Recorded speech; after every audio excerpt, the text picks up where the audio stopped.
Haleluya, haleluya, haleluya. Shalom warga kerajaan, senang sekali kembali berjumpa dengan saudara. Dimanapun saudara berada, doa saya biarlah setiap kita tetap dalam keadaan sehat dan dalam pemeliharaan Raja kita yang sempurna. Haleluya. Nah, saudara masih dalam serial tentang keluarga. Hari ini saya ingin berbicara tentang bagaimana kita mempersiapkan diri kita untuk berkeluarga itu sendiri ya. Khususnya bagi teman-teman kita yang sekarang sudah cukup secara usia dan sedang dalam persiapan untuk masuk dalam pernikahan. Nah, tentunya harus ada persiapan ya. Jadi menikah itu bukan hanya sekedar mengalir, tapi pernikahan itu perlu hal-hal yang juga harus dipersiapkan dalam hidup setiap kita. Dan bagi kita yang sudah berkeluarga, mari kita sama-sama melihat kebenaran firman Tuhan supaya kalau ada hal-hal yang pernah kita belum persiapkan dalam pernikahan kita bisa kembali memperlengkapinya sehingga pernikahan kita menjadi pernikahan yang luar biasa. Haleluya. Nah, saudara terkasih dalam Tuhan, di dalam mempersiapkan pernikahan itu ada beberapa hal yang harus kita lakukan. Dan sebetulnya ya Alkitab firman Tuhan sudah memberikan konsep yang terbaik. Dan kalau kita melihat untuk yang pertama itu kita lihat coba dalam Kejadian pasal 2 ayat yang ke-15 ya, demikian firman Tuhan, Kejadian 2 ayat 15. Tuhan Allah mengambil manusia itu dan menempatkannya dalam Taman Eden untuk mengusahakan dan memelihara taman itu. Haleluya. Jadi saudara terkasih dalam Tuhan, dalam kebenaran firman Tuhan ini dikatakan dengan jelas bahwa manusia pertama yaitu Adam sebelum diberikan tulang rusuknya, diberikan Hawa ya sebagai pendamping hidupnya. Ya, ternyata Tuhan memposisikan Adam di dalam sebuah taman yang indah yang bernama Taman Eden. Dan saudara di situ ya Adam bukan hanya diberikan untuk makan, minum, tidur, ya bangun lagi, makan lagi, tidur lagi. Bukan hanya seperti itu. Tapi firman Tuhan dengan jelas dikatakan Tuhan menempatkan Adam dalam Taman Eden itu untuk mengusahakan dan memeliharanya. Dan kalau kita melihat daripada kebenaran firman Tuhan bahwa Adam melakukan hal-hal itu, saudara, hidupnya sesuai dengan firman Tuhan.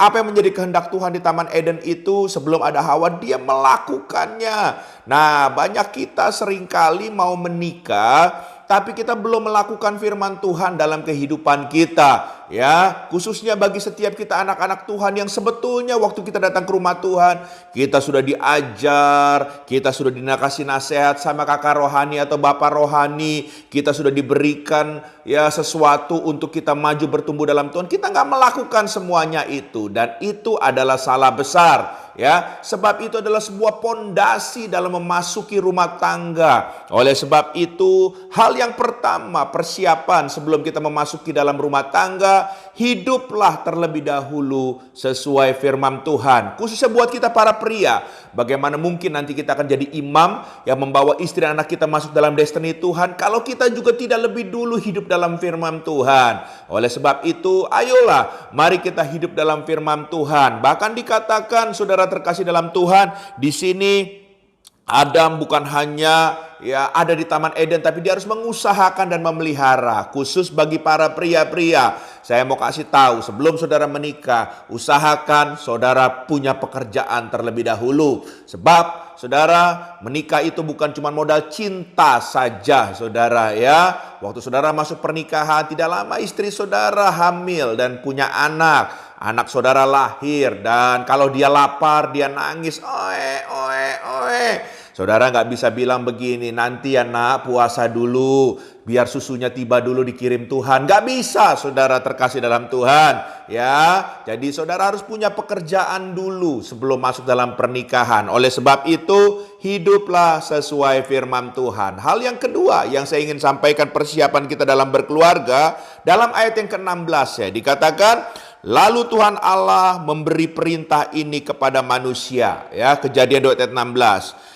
Semua pohon dalam taman ini boleh kau makan buahnya dengan bebas. Saudara, jadi dari kebenaran firman Tuhan ini ada perintah yang datang dari Tuhan. Dan ada yang dilakukan oleh pada pribadi yang menerima perintah. Artinya ada sebuah proses pemuritan, pembentukan yang dilakukan oleh Tuhan sama pribadi daripada pribadi Adam. Nah, saudara terkasih dalam Tuhan, tentunya untuk mau diajar, untuk mau dibentuk itu diperlukan hati seorang murid yang selalu mau diajar dan dibentuk. Oleh sebab itu, saudara terkasih dalam Tuhan, sebelum saudara masuk dalam pernikahan, miliki hati seorang murid yang selalu mau diajar, yang selalu mau dibentuk oleh Tuhan. Sebab waktu saudara masuk dalam pernikahan, waktu saudara nggak mau dibentuk dan diajar oleh Tuhan lagi, siapa yang akan menjadi kepala dalam rumah tangga saudara? Ya, saudara harus mau dibentuk dan mau dengar-dengaran,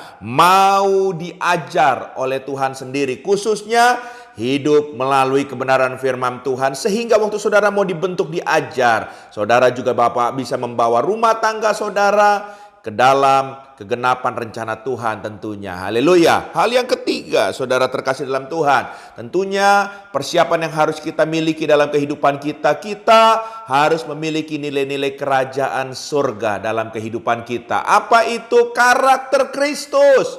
Haleluya. Karakter Kristus harus ada dalam setiap kita, sehingga kita masuk dalam rumah tangga, kita bukan seperti menjadi singa yang buas kepada pasangan kita. Kita menjadi pribadi yang arogan, yang emosional. Wah, itu bukan karakter Kristus. Tapi karakter Kristus semuanya dilandasi oleh kasih. Oleh sebab itu, belajarlah karakter Kristus yang lemah lembut, yang panjang sabar, saudara terkasih dalam Tuhan. Dan saya percaya waktu ada kasih Tuhan di dalam karakter saudara, saya percaya saudara akan menjadi pemimpin atau menjadi kepala rumah tangga yang baik dan bijaksana dalam rumah tangga saudara. Haleluya. Hal yang terakhir yang saya ingin sampaikan, bagaimana persiapan kita untuk masuk dalam berkeluarga.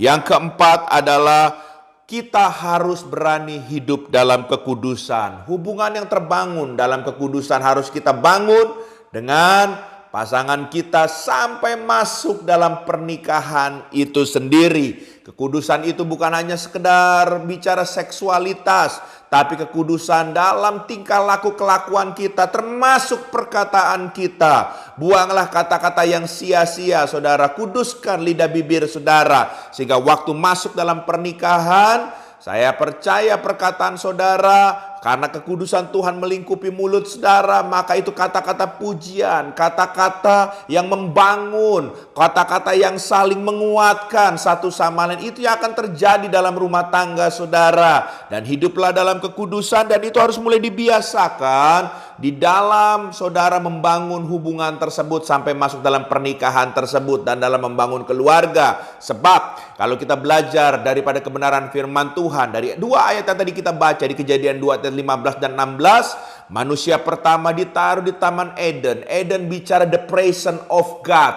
ya, di mana kehadiran Tuhan nyata di tempat tersebut, dan di mana ada kehadiran Tuhan, di situ ada kekudusan. Oleh sebab itu, biarlah saudara membangun rumah tangga saudara di dalam kekudusan, sebab hubungan saudara berdua berjalan berdasarkan kehendak Tuhan, dan waktu saudara dipersatukan oleh Tuhan, itu juga adalah blessing dari kekudusan yang datang dari Tuhan melalui tangan hamba Tuhan menompangkan tangan kepada saudara. Oleh sebab itu, 4 hal ini saudara pegang baik-baik. Yang pertama, hiduplah sesuai firman Tuhan. Yang kedua, miliki hati seorang murid yang mau diajar dan dibentuk selalu. Yang ketiga, miliki nilai-nilai kerajaan surga khusus dalam karakter saudara. Yang keempat, bangunlah hubungan di dalam kekudusan. Haleluya. Tuhan memberkati. Izinkan saya berdoa. Tuhan, hamba berdoa dalam nama Yesus buat setiap kami. Biarlah Tuhan izinkan kami akan membangun rumah tangga, mempersiapkan hidup kami, diri kami baik-baik, dimulai dari pribadi kami terlebih dahulu.